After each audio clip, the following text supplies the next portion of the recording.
क्या एक पर्टिकुलर धर्म के लोगों को रिलीजियस साइट से बैन किया जा सकता है?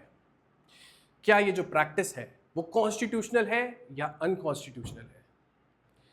और इन सब के दौरान क्या आर्टिकल नंबर 25 और आर्टिकल 26 अपहोल्ड कर पाते हैं किसी भी रिलीजन के अपने अफेयर्स को मैनेज करने की क्षमता को? नमस्कार दोस्तों, इसी के बीच एक बहुत ही इंपॉर्टेंट खबर जो हमारे सामने आ रही है वो ये है कि there has been a proposal to ban non Hindus from entering Char Dham amid questions of legality.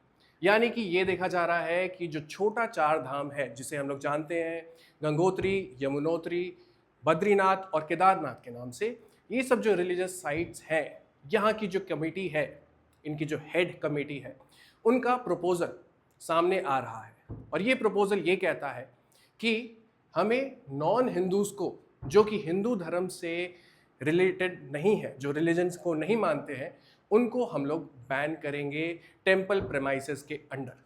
ठीक है, हालांकि ये अभी बस प्रपोजल स्टेज में है ना। अभी इसके बारे में और बात और चर्चा होगी, उससे समझ में आएगा कि स्टेट गवर्नमेंट और जो कमेटी है वो क्या डिसाइड करती है। तो ये जो कमेटी है वो है बद्रीनाथ केदारनाथ कमेटी। ठीक है, तो इस कमेटी के तहत ये देखा जा रहा है कि वो प्रपोजल रख रहे हैं कि हमें टेम्पल के अंदर नॉन हिंदूज की एंट्री नहीं चाहिए। और जो कमेटीज़ हैं, जो आपके गंगोत्री की और यमुनोत्री की जो कमेटीज़ है, वो भी बोल रही हैं कि हम भी ऐसा प्रस्ताव आगे की तरफ रखना चाहते हैं। तो आइए देखते हैं कि कितना लीगल इशू है और कितना संविधान में इश्यूज इस तरीके से आ सकते हैं। तो प्रपोजल ये है कि the ban of entry of non Hindus into the temple premises. ठीक है, and it is based upon of protecting the religious sanctity of Hindus. वो ये कहते हैं कि हमारे जो रिलीजियस वैल्यूज हैं उनको हम लोग सिक्योर करने के लिए ऐसे एक प्रपोजल को सामने रख रहे हैं। ठीक है, और जस्टिफिकेशन क्या है?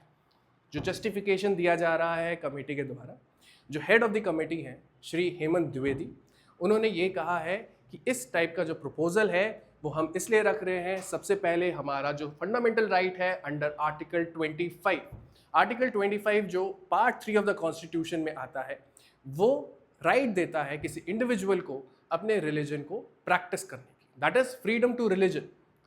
जो दूसरा राइट है अंडर आर्टिकल 26 ये कहता है कि you have the freedom to manage your religious affairs. ठीक है, अब इसके साथ साथ उनका जस्टिफिकेशन में ये भी देखने को सामने मिलता है कि वो रेफरेंस दे रहे हैं मद्रास हाई कोर्ट के जजमेंट का।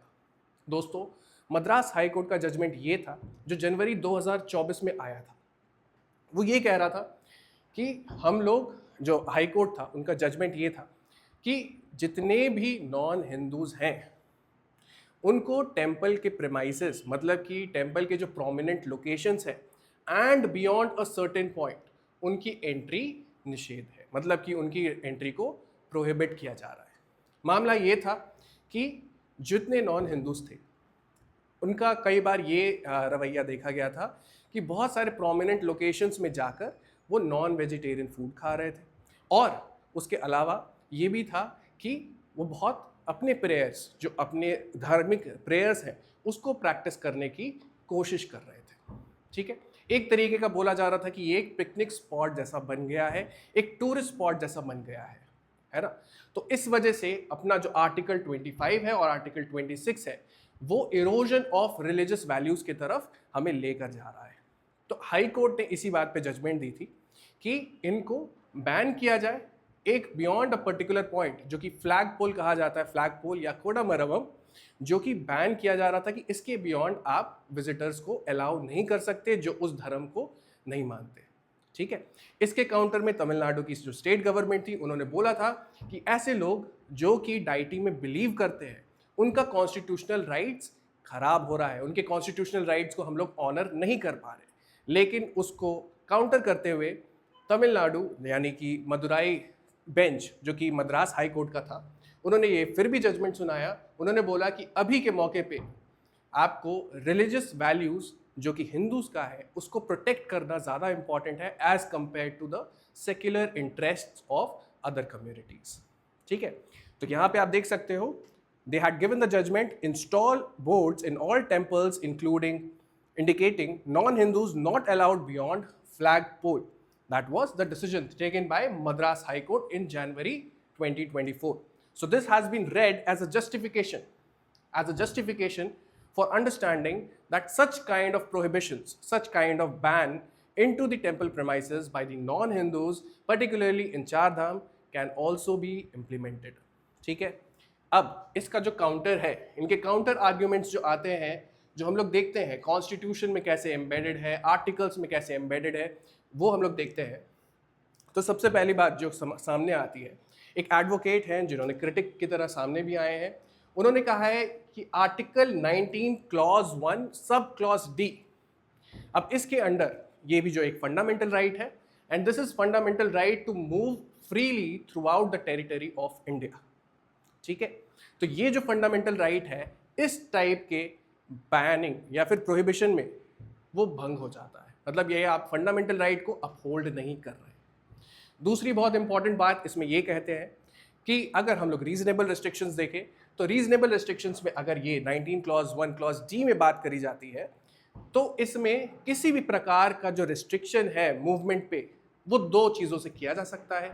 एक है या तो जनरल पब्लिक इंटरेस्ट में, या तो इंटरेस्ट ऑफ शेड्यूल्ड ट्राइब्स में, और इसका यूज यानी कि इस पे रिस्ट्रिक्शन, यानी कि restriction on freedom of movement through out the territory of India can not be imposed upon the interest of any community. ठीक है, तो सबसे पहली बात, इसके तहत इनको अपहोल्ड करना पड़ेगा जजमेंट में। इस टाइप का ये जो केस बनेगा उसमें इस चीज़ को अपहोल्ड करने की ज़रूरत पड़ेगी, इसको डिफेंड करने की ज़रूरत पड़ेगी। ठीक है, दूसरा है जो कांग्रेस के कुछ मेंबर्स हैं जो ऑपोजिशन में हैं, वो क्रिटिक की तरह सामने आ रहे हैं, वो बोलते हैं कि सच अ बैन इज अनकॉन्स्टिट्यूशनल, यानी कि ये संविधान के अकॉर्डिंग नहीं है।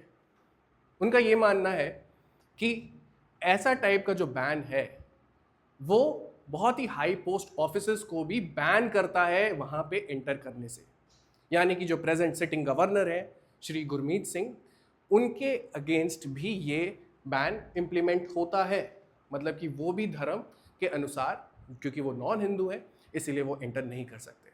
हालांकि इसका एक और काउंटर आर्ग्यूमेंट ये भी है कि article 25 clause 2 sub clause B में हिंदूज के दायरे में सिख, जैन और बुद्धिस्ट भी आते हैं, लेकिन बात ये भी है कि अगर किसी और धर्म के गवर्नर होते तो वो वहाँ पे बैन होते एंट्री से। ठीक है, तीसरी जो बहुत इंपॉर्टेंट चीज़ जो सामने आती है और जो हमें बहुत सारे केसेस के थ्रू पता भी चला है, वो ये है एसेंशियल रिलीजियस प्रैक्टिस डॉक्ट्रिन। जो जस्टिफिकेशन दिया जा रहा था आर्टिकल नंबर 25 में, that is you have the freedom to practise your religion, and under article 26 that you have the freedom to manage your religious affairs. तो ये जो चीज़ है एसेंशियल रिलीजियस प्रैक्टिस डॉक्ट्रिन, इसको भी डिफेंड करने की ज़रूरत पड़ेगी। एसेंशियल रिलीजियस डॉक्ट्रिन जो है ये एक तरीके का टेस्ट है जो सुप्रीम कोर्ट ने श्रीरूर मठ केस 1954 में सामने लेकर आए थे। उन्होंने कहा था कि ऐसे प्रिंसिपल्स जो रिलीजन से एसोसिएटेड है और वो कोर ऑफ द रिलीजन है, ऐसे प्रैक्टिसेस जिनके ना होने से उस धर्म के कोर प्रिंसिपल्स ही इरोड हो जाएंगे, हम उन्हें ही एसेंशियल रिलीजियस प्रैक्टिस टेस्ट में इंक्लूड करेंगे, और वही सारे जो प्रिंसिपल्स है वो आर्टिकल 25 में प्रोटेक्ट किए जाएंगे। बाकी सारी जो नॉन कोर प्रिंसिपल्स हैं वो सेक्युलर हो सकते हैं और स्टेट जो गवर्नमेंट है उस पर रेगुलेशन लेकर आ सकते हैं। केस इन पॉइंट जो 2018 का साबरीमाला वाला केस था उसमें यही हुआ था, जो कि ban on entry of certain women, क्योंकि it was directly associated with the celebrate nature of lord Ayyappa, है ना। और बहुत सारे भी केसेस हैं, जैसे ट्रिपल तलाक भी है, जिसमें कि स्टेट एक तरीके से रेगुलेट करता है ऐसे एक्टिविटीज़, ऐसे प्रिंसिपल्स जो कि नॉन रिलीजियस है या कोर में नहीं है, है ना, नॉन कोर है उससे। तो ये जो लिमिटेशन है आर्टिकल 25 पे, वो जस्टिफिकेशन में डिफेंड करना पड़ेगा। तो ये थी बहुत इंपॉर्टेंट खबर सारे चार धाम से related. Thank you so much.